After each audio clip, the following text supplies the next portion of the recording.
Sir మీరు physical activity ఉండాలి అని చెప్తున్నారు. సో అలాంటప్పుడు బ్రెస్ట్ క్యాన్సర్ ఆల్రెడీ పాజిటివ్ ఉన్న వాళ్ళల్లో జిమ్ చేయడం, లేదంటే వాకింగ్, జాగింగ్ ఇలాంటివి వెళ్ళటం వల్ల రిస్క్ ఫ్యాక్టర్స్ తగ్గే అవకాశం ఉందంటారా? ఫిజికల్ యాక్టివిటీతో డెఫినెట్గా రిస్క్ ఫ్యాక్టర్స్ తగ్గుతుంది. ఓకే, ఏ ఫిజికల్ యాక్టివిటీతో తగ్గుతుందని మనకు తెలియదు.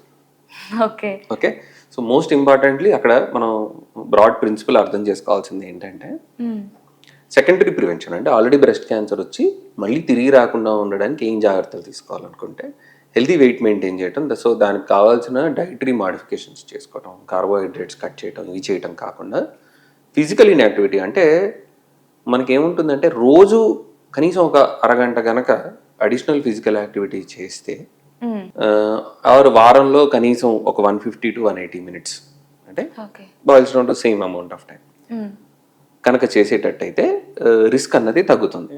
సో ఆ 30 minutes ఒక సింపుల్ వాకింగ్ కావచ్చు, ట్రెడ్మిల్ కావచ్చు, వెయిట్స్ కావచ్చు, యోగా కావచ్చు, anything somewhere where your body is actually moving. So these will definitely help. Okay, అంటే ఇప్పుడు ఫుడ్లో కూడా అంటే నాన్ వెజ్ తినచ్చా, వెజ్ తినచ్చా, నాన్ వెజ్లో కూడా ఫిష్ ఆర్ చికెన్, మటన్ ఇలాంటివి చెప్తూ ఉంటారు. సో మీరు ఏది ప్రిఫర్ చేస్తారు? సో మెయిన్గా మనం బ్రాడ్గా ఎప్పుడైతే నాన్ వెజ్ వెజ్ అన్నట్టు క్లాసిఫై చేసేస్తామో మనం the good things in non veg మనం మిస్ అవుట్ అవుతున్నాం, good things in vegetarian food కూడా మనం అన్యాయం జరిగినట్టు. సో అంత బ్రాడ్ క్లాసిఫికేషన్ చేయకూడదు. There are certain good vegetarian food, there are some good non vegetarian food. So non vegetarian ఫుడ్లో వచ్చేటప్పటికి మెయిన్గా లీన్ మీట్ అంటారు.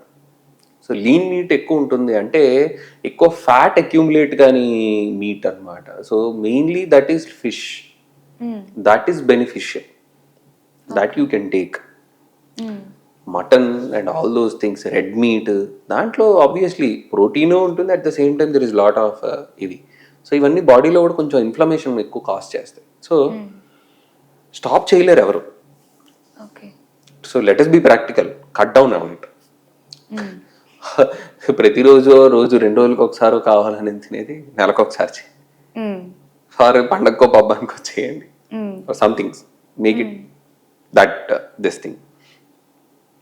వెజిటేరియన్ ఫుడ్లో కూడా ఇప్పుడు రైస్ వెజిటేరియనేగా, బట్ లాట్ ఆఫ్ కార్బోహైడ్రేట్స్ ఇది ఉంటుంది, ఒబిసిటీకి తీస్తుంది.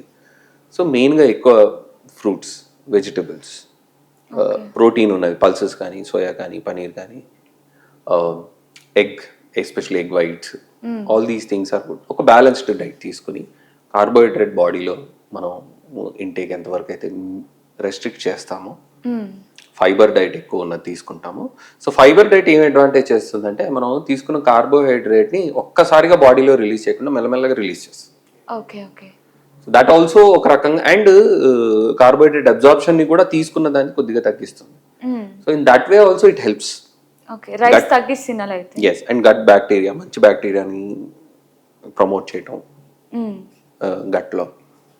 So there are all lot of these beneficial things అన్నమాట. ఓకే, ఈ ఫాస్ట్ ఫుడ్ ఎక్కువ తినడం వల్ల కూడా దీనికి ప్రాబ్లం అయి ఉంటుంది కదా సార్? అంతే, most of the fast food మీరు చూసినట్టయితే either they are fried, stored, lot of maida, lot of carbs, ఇవి ఉంటాయి. Okay, so that is an important lifestyle change one should make. Okay, మీరు చెప్పారు అంటే బ్రెస్ట్ క్యాన్సర్ ఎక్కువగా above 50 years వాళ్ళల్లోనే ఉంటుంది. బట్ రీసెంట్ టైమ్స్లో మీరు అన్నట్లు ఒక 20 years, ఈ 20 yearsలో చూస్తుంటే ఎక్కువ నార్మల్ ఏజ్ అంటే టీనేజ్ అమ్మాయిల్లో కూడా ఎక్కువ చూస్తున్నాం. ఎందుకంటారు కారణం? టీనేజ్ అమ్మాయిల్లో ఎక్కువ లేదండి. మెయిన్గా what we're seeing is teenage అమ్మాయిల్లో చాలా తక్కువ చూస్తున్నాము. Like I said, my youngest breast cancer patient was just 21. But largely most of them are at around 30+ ఉంటారు. ఎందుకు అలా వస్తుంది అంటే 2 మెయిన్ కారణాలు, ఒక 2 ముఖ్య కారణాలు చూసుకున్నట్టయితే, ఫస్ట్ మెయిన్గా కొంచెం వీళ్ళలో జెనెటిక్ రీజన్ ఏమన్నా ఉందా అని చూసుకోవాలి. సో ఎప్పుడైతే యంగ్ బ్రెస్ట్ క్యాన్సర్ వస్తారో, ఎస్పెషలీ ఈ ట్రిపుల్ నెగటివ్ వాళ్ళు వస్తారో, వాళ్ళలో ఫెమిలియల్ హిస్టరీ లేకపోయినా ఈ జెనెటిక్ టెస్టింగ్ చేసి ఫెమిలియల్ రిస్క్ ఉందా అని చూసుకోవాలి. ఓకే, సెకండ్ థింగ్ ఏంటంటే, మీరు ఒకటి అబ్జర్వ్ చేసినట్టయితే ఈ లైఫ్ స్టైల్ చేంజెస్ అన్నది ఏ పాయింట్ ఆఫ్ టైంలో ఇంట్రడ్యూస్ అయినాయని చూడాలి. సో మన పేరెంట్స్కి అవన్నీ 40 years ఆఫ్ ఏజ్లో ఇంట్రడ్యూస్ అయినాయి. కాబట్టి వాళ్ళు జబ్బులు 60-70లో చూస్తున్నారు. ఇది ఏదైతే sedentary life style, more carb food, ఇవన్నీ ఏవైతే ఉన్నాయో ఇంక్రీజ్డ్ ఈ స్వీట్స్ కానీ ఇవి కానీ ఎక్కువ అవడం అన్నది, you remember it all these changes last 20 years. అప్పుడు most of our parents were in 40s and this thing it was introduce then. So they are getting diseases at 60-70. మన జనరేషన్లో we got introduced after at college at 20 years and this thing. So we are seeing diseases at 40s and 50s.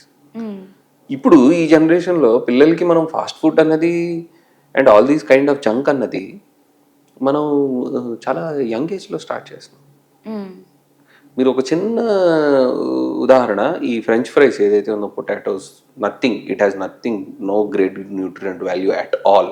ఈ French fries అన్నది మీరు చూసినట్టయితే ఒక urban పాపులేషన్లో ఎంత ఏజ్లో introduce అయితే most of them will be below 10. So ఈ kind of fast food, maida, carbo, ఇవన్నీ మనం ఇంత యంగ్ ఏజ్లో స్టార్ట్ చేసినప్పుడు obviously you can expect when they will get disease, అంటే over a period of time. So making right health good food choices అన్నది becomes more important. మీరు చూసినట్టయితే రీసెంట్గా స్టడీస్ కూడా పబ్లిష్ అవుతున్నాయి. ఫ్యాటీ లివర్ అన్నది అంటే it is all because of the unhealthy eating and the kind of food which we're eating. Young కిడ్స్లో చూస్తున్నారు. Childhood obesity has become a bigger problem. 15 years ago childhood obesity, ఇండియాని ఎప్పుడు ప్రపంచ దేశంలో మాల్న్యూట్రిషను, పిల్లలు ఇక్కడ బరువు తక్కువ ఇవి అని చెప్పేసి ప్రపంచంలో అంతా అదే చూపించేటప్పటికి ఈ సైలెంట్ ఎపిడెమిక్ ఏదైతే ఉంటే చైల్డ్హుడ్ ఒబేసిటీ అనేది మనం మిస్ అవుతున్నాం. చైల్డ్హుడ్ ఒబేసిటీ చాలా పెరుగుతున్నాయి in this thing because of the not correct food choices we are giving to our kids. Correct food choices వాళ్ళకి ఇవ్వకపోవడంతో ఉపకాయం పెరిగి వాళ్ళు obviously obesity is a risk factor for lot of diseases. Fatty liver కానివ్వండి, cancer కానివ్వండి, ఇవన్నీ ఒకటే ఎట్లా వస్తాయి, బాడీ ఎట్లా దాన్ని హ్యాండిల్ చేస్తుందన్న దాన్ని బట్టి ఆ జబ్బులు వస్తాయి. So you can expect more cancers in young if we continue to choose the life style choices we are making.